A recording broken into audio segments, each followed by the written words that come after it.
Boy,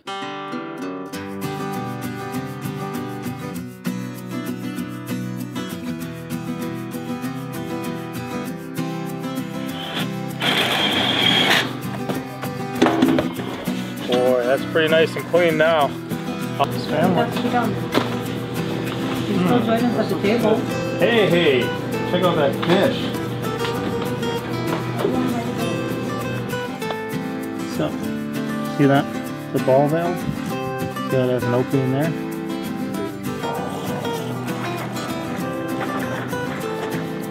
That is absolutely my favorite fish right now, and I'm hoping...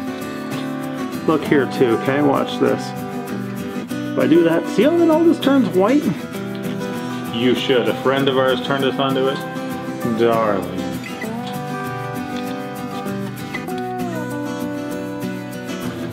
Oh hell, that is not the fish I was looking for.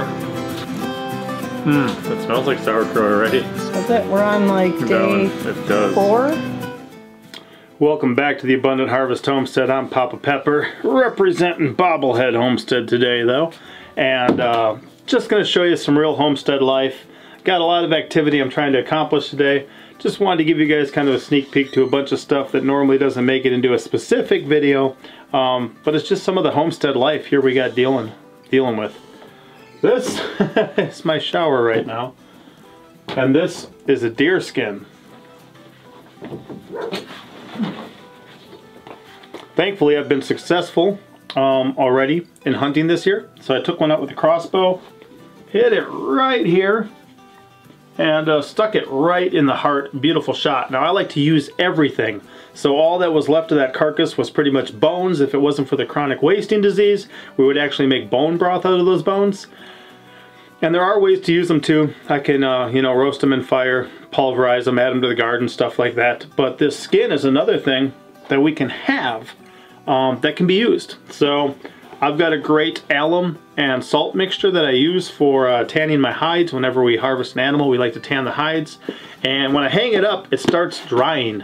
You'll see some people, they let their skins get completely dry, and then they've got to really beat them up to get them soft again. What I like to do is to keep working them. So if you notice here, we've got some white stuff, some lighter stuff, and then some darker stuff. This darker stuff's starting to get kind of stiff, but if you notice, if I grab this and pull it, it'll start turning white again. And what I do is I never let it, like watch this part right here between my hands. See that? See how it just went to light? What I like to do is never let it get completely stiff. As it's drying, I keep working it, and I don't let it get completely stiff, and then I can wind up with some really nice, soft, tender skins that are malleable, they're soft, they're smooth, and I never have to break the skin. I used to just stretch them out, and then I'd wind up with pretty much a really stiff sheet of cardboard that's an animal hide, and I'm like, what am I doing this for? Because then it was so much work to try to get it back to being soft. Look here too, okay? Watch this. If I do that, see how then all this turns white? So by turning that back to that, you're pulling it apart, and you're kind of keeping it soft and able to be used. So that's one thing I like to do. I mean, that is so soft, it's like a sheepskin glove or something. So I keep doing that through the whole drying process, and if stuff starts getting really dry, as it's hanging there, I'll just roll a part up when I throw it back over, so it stays in there with less exposure to air and able to keep softer like that. Wow, look at that part right there I pulled. See how that is? Now watch, if I grab and pull, see that? It all popped out, and you can actually just like rub a finger along there too to help break that. Like I said, rather than just wasting this, throwing it on the burn pile or leaving it for scavengers like a lot of people do. It's unfortunate too, living as close to the lake as we do. There's people who will seriously take their deer, cut a couple pieces off it, and go dump the bodies down by the lake. I've seen that so many times with deer and wild hogs people shot and stuff like that. It's sad that people do that. We obviously don't. I like to view everything as a resource. And yeah, just a little bit of this as it works through saves me a ton of effort. I mean, this was really stiff a second ago. Now look at that. And I just don't let it completely dry firm. It's just about having experience with things, testing things, experimenting with stuff, and I know some people have looked at some of the finished products I've turned out for animal hides and like, wow, how did you do that? How did you get it so soft? Like, mine are always so hard. And I'm like, I never let it get hard, you know? So hopefully that'll be a tip some of you can apply. Again, it works good with the alum and salt one I do. All I do is I put 2 gallons of water with 1 cup of alum and 1 cup of salt, and I put the skin in there for 2 days. Then after those 2 days, I pull it out, finish fleshing it if there's still any flesh on it. This stuff, I made some awesome jerky off the like fly strips of meat that were on here, so I fleshed that right away and then made some awesome jerky. It kind of rivaled the stuff at the store, and it was way better priced, if you know what I mean.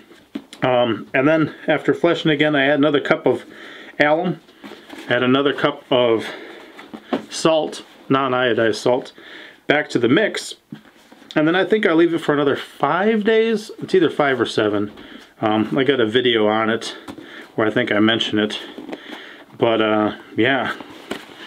And then just breaking it ahead of time like this, keeping it soft, is just way better for me. I got too many things going on in my life to spend hours and hours trying to get skin back to where it should be when I could have just had it that way in the first place. So we're getting pretty dry on this one right now too, so it might be time for me to start rolling it up a little more. One thing I'm going to do is have the fur side out, because that'll retain more water. So as I let it hang, I'm going to have the fur side open. I'm going to fold in some of these edges too, to try to keep them tucked in a little bit so they don't dry as quickly.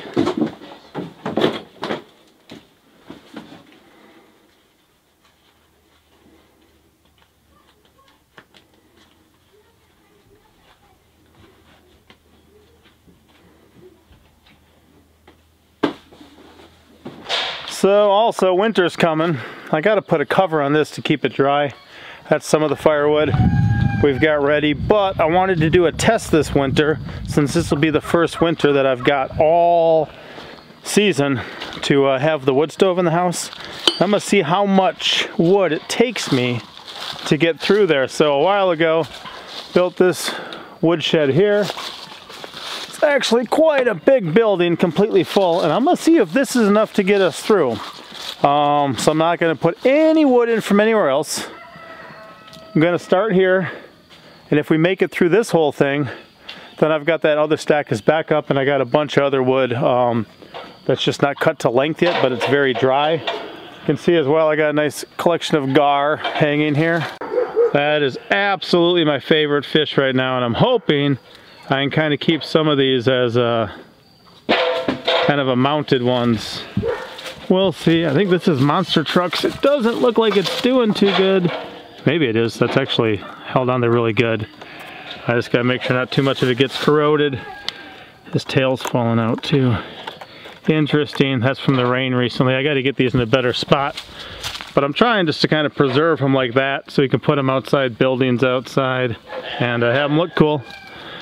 Little peppers are getting me up to that stovepipe, and I'm going to get up there and clean it.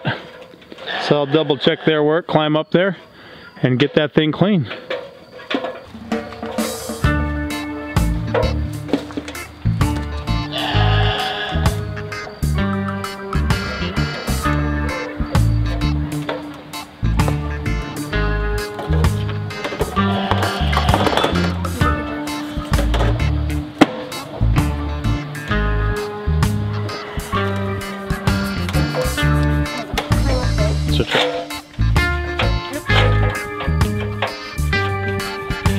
Then you should be able to pull it there, yeah, and then just slide that top one down towards Monster Truck.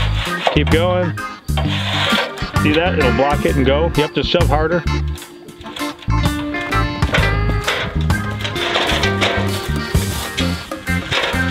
Like that?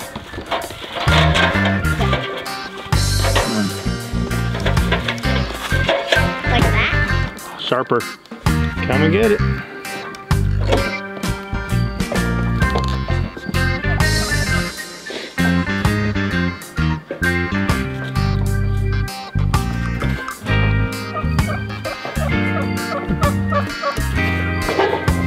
There you go. Monster Truck, do you want to help?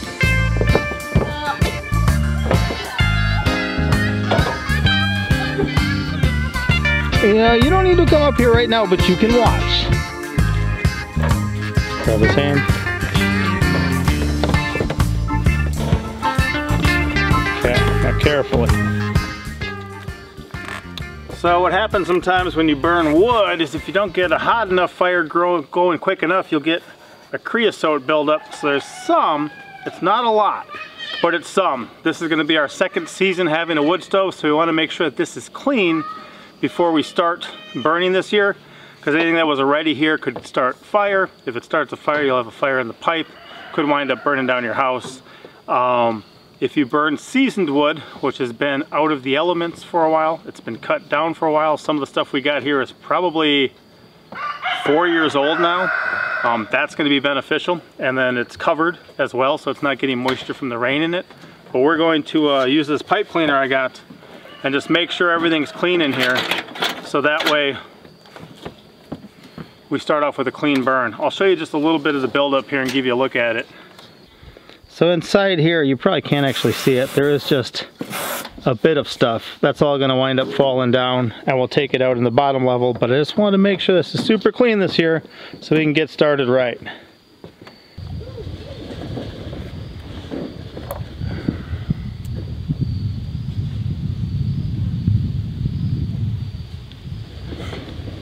So I don't actually have an extension to screw into the end of this thing, and this is going to be big enough that's not just going to fall down the pipe. If I put in the pipe, it should be stuck because you want it like that size. So for now, I'm just going to force it down with a pipe and then be able to pull it back up with the rope. But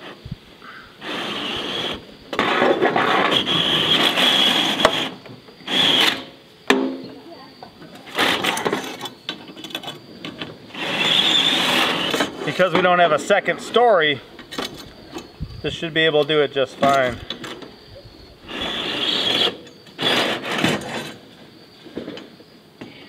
You know where any of my long bamboos are?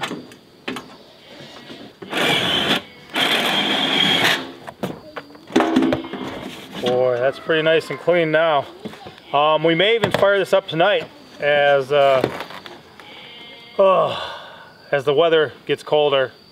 I don't want to be working through my propane. That costs money. It doesn't really cost me money to let trees grow and then thin some of them out. And even now, there's a lot of the lower branches on the bigger trees that I'm going to be taking out, and we'll be using those after the supply that we currently have.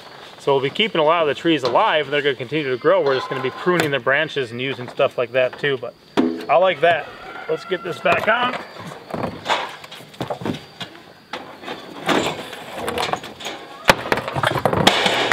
And we're ready for winter. And the pipe, after she's out of the way, you guys move it out of the way. Toss through the pipe sideways. Lay it sideways and then toss it. Yep. Okay, now you guys can come down. Carefully.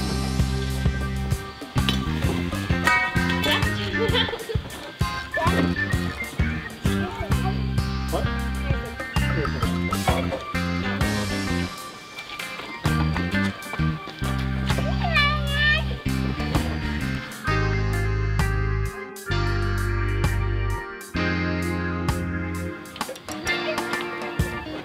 Uh-oh.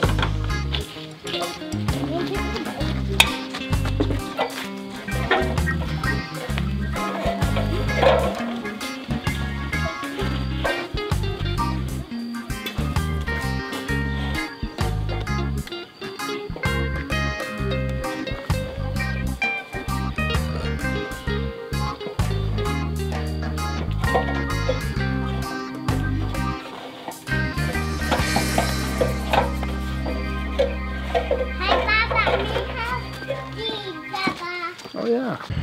Of course, as a content creating homesteader, I wanted to share a story about an incident I had with a snake too. This is actually a different copperhead, but I just recorded one about a copperhead and accidentally envenomated myself. And then while I was up here shooting that over by the garden, I also finally got done another important project for me. Most of the figs I have in my garden are brown turkey, and then over here I have some Celeste figs. Now I just planted some Chicago Hardy, Magnolia, and Olympia. I should have planted these way earlier this year. I just never got around to it. But I'm hoping I can tuck them in for winter here and have them work out good. I just want a row of figs kind of off the side of the small hugel mound here. And we'll see how it does, but I had to get those in at some point. Hopefully they'll do good through the winter and come back looking like that in a year or two. That would be awesome. I try to, whenever I'm around, do a little bit of gardening at least every day or two, because if I don't get anything done in the garden, then I don't garden. And it's hard. So with training myself to just be out here periodically, I get some stuff done, I make some progress, and we get some harvest. But a lot of the other family, between school and food and everything else, they got enough going on, the animal chores, so gardening's kind of one that I take care of a lot myself right now, and I'm fine with that. I understand the return I get on my investment. It's just part of what I view as being a provider for my family. Of course, planting them around here is only part of it. I also have to mark them. Thankfully, we got all these free rocks, so that should be enough to keep the children from running over these guys as they get established and grow.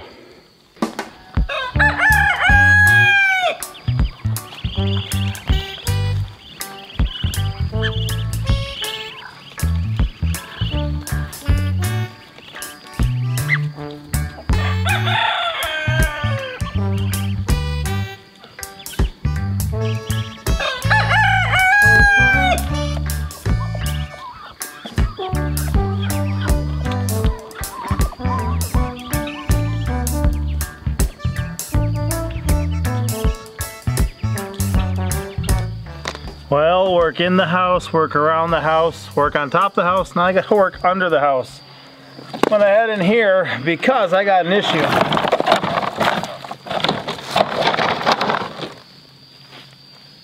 don't know if you can hear that. There's water squirting out in there. The supply line, it's got one of these on it, and this brass fitting somehow split and cracked. Normally that's only going to happen if it freezes, but this happened like recently.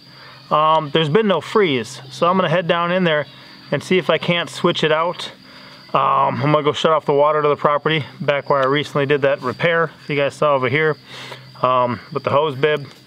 But I gotta see if I can do this. Hopefully I got what I need. If I don't, it's not gonna be good.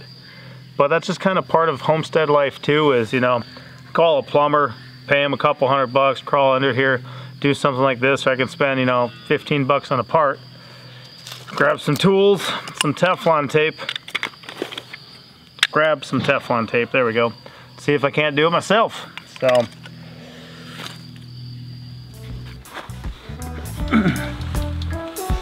Yeah, come here then and shine it down for me right here. I also need like a stick or something to keep it off the wall.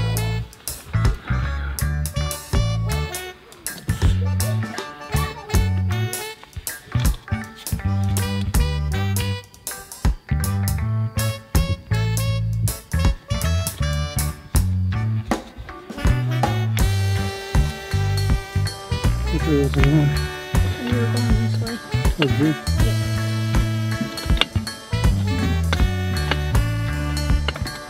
And Bug, can you go get me a dish towel? Thank you, my boy. Ask for a towel, not a washcloth. I need to do the same thing right here. Pull this one. Oh man.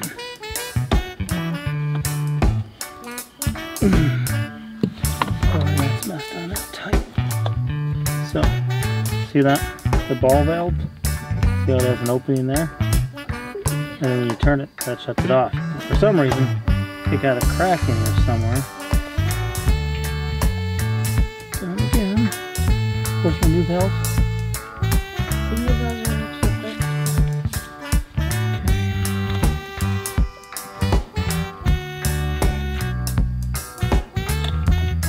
Would you want to do the other side first? Maybe. I'll do the other side first. That's how I took it apart, so maybe there's Good idea to do that. Nobody, oh yeah, hey, just keep this pole a little bit your way. Thank you. And then that'll be good. I think I did what I needed to. And the coolest part of this whole thing is that I had those two fellas there watching me and learning. So for cheap, playing some, you know, spending some time with my boys, having them learn a little bit as I try to figure this out, better than spending a bunch of money to try to get this fixed. I'm just gonna test it now to make sure it worked. Do you hear a hissing?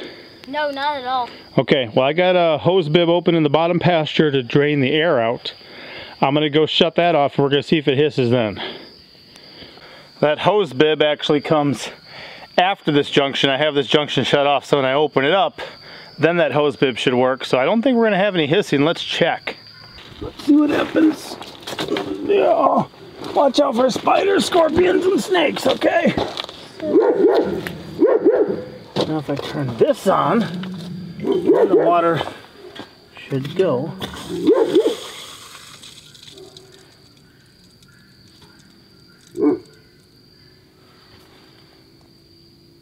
We're solid. Nothing squirting.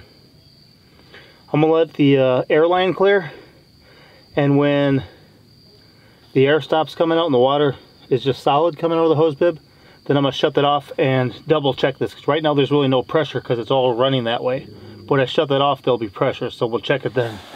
Looks good though. Looks good though. After all that, it got me thinking, did I even replace the right part? You know, because I wasn't really seeing the hole in here. But I checked my pictures, and it's squirting right out from in there. So, yeah, I thought it was. I just didn't really see anything wrong with it when I took it out, but now I think I can kind of see where it is. So yeah, just that ball valve that, I don't know how it happened. Maybe it got weakened last winter or something, but normally if this brass is gonna blow, it's gonna be because the water freezing the pipe expands this, and it's gonna have a crack when it comes back, but I don't know. High five you. High five you. So the last part of this homesteader's day, besides maybe starting a fire in that wood stove, I was gonna go hunting, but I gotta work really early in the morning, so it's not ideal for me to catch, shoot a deer tonight. So we're gonna see if we can catch some fish. Came out here to the lake. That garboil the other day was so good, I really wanna have another one as soon as I can. So I'm gonna see if I can still catch some while season is maybe on. Well, what I'd really like to do today is a food chain challenge. Caught this night crawler the other night when it was wet out. I'd like to use it to feed my whole family. But to do so, I'd have to catch a bait fish, some sort of panfish, bluegill, perch, something like that, and then use that to maybe catch a largemouth bass or a gar so I could feed my whole family. We'll see how it goes.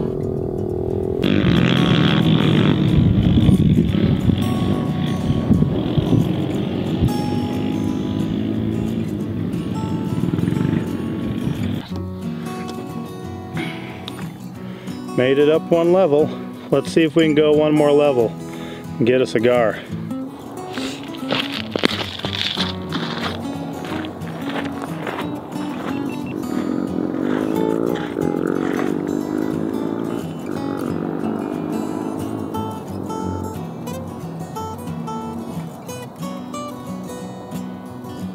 Oh yeah, something's there, child.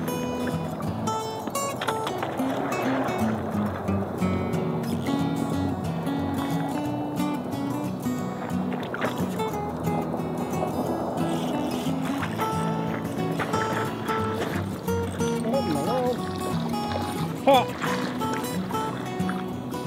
It was a perch. A perch gobbled up that guy. Child, look. A perch like that gizzard, Chad. Not what I was expecting. Could be a good bait though.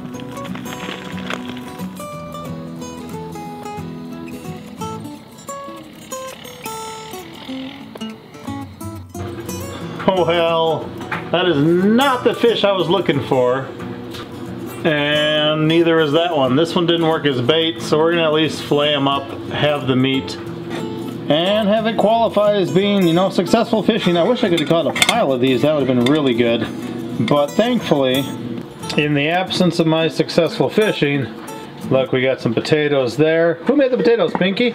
Yes, sir. Monster Truck made some potato skins. Where'd the other food go? Oh. Is it done? And we got that Mama made, so this is gonna be tasty.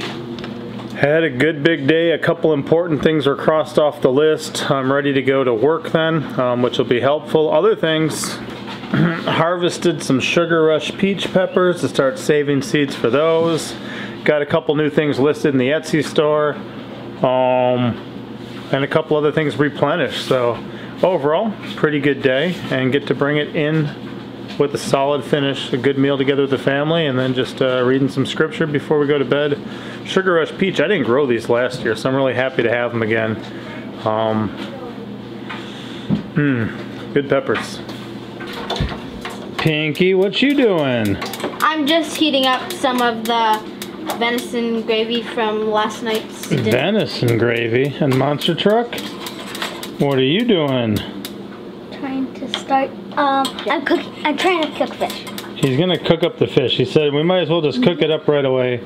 So I got a couple kids on the stove right now taking care of business to round this meal out. You guys, this is gonna be good. He's still joining us at the table. Hey, check out that fish.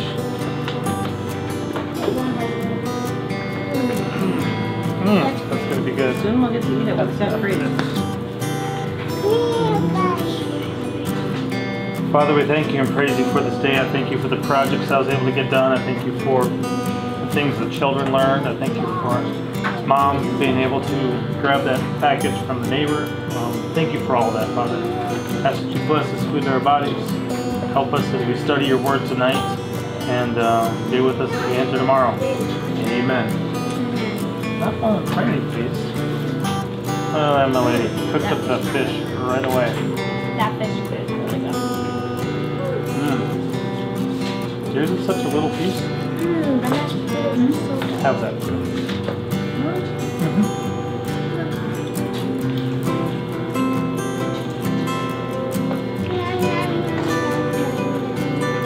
Thank you, Pinky. What do you think? You like her over me? Oh, you do. She'll come. She'll come. Oh, he's diving. Well, darling, the day is done. It's been a long one. How was yours? Good. You got done what you need to get done? I guess I did like one load of laundry. Yeah, the family's fun. The family's fed. I've seen school books out earlier. People were working on things, so yeah. And this guy, he's fed too. A couple of them had naps when I took the little ones fishing. My littlest one, I don't remember her name, Bell Pepper. She fell asleep on the way, so better than her being overtired and not taking a nap here for you, buddy. Aye. Anyway, guys, that was just a bit of our day. A couple things needed to get done. Got them done. Fishing was not as good as it has been lately, but that's what I figured. I was just hoping if I could get another gar while it was still warm enough, I would like to. That didn't really happen, but that's about that. So hopefully you guys like that little kind of look at just some real life homesteading stuff and a little more what goes on around here. What do you got there? Oh, just some fermenting I'm working on. Check it out. Darling, if you guys have never had fermented carrots, you should. A friend of ours turned us onto it. Darling. So I got She's a actually jar going to of be those helping going. another friend make some fermented carrots here That's right. They really smell soon. amazing and 'Cause our delicious. friend You can smell them already. Said, you know, oh, I'd rather eat fermented carrots than potato chips or something like that. And yes, we're about that. Trying to be healthier, eat better. Oh, and Got this a is your jar of kraut? sauerkraut going. That smells like sauerkraut already. That's it. We're on like day It does. 4. It looks so good. Oh, darling. It does smell good. Alright. Can't wait to try it. I agree. Those are some of my precious little beauties going. Yeah. Fermenting beauties. And then I have some jalapenos I'm going to ferment. I was going to try to do those today, but I didn't have enough time to do those today. So perhaps tomorrow. Let's go to bed. And then when we wake up tomorrow, we can try again. While I'm at work. Alright guys, we'll see you next time.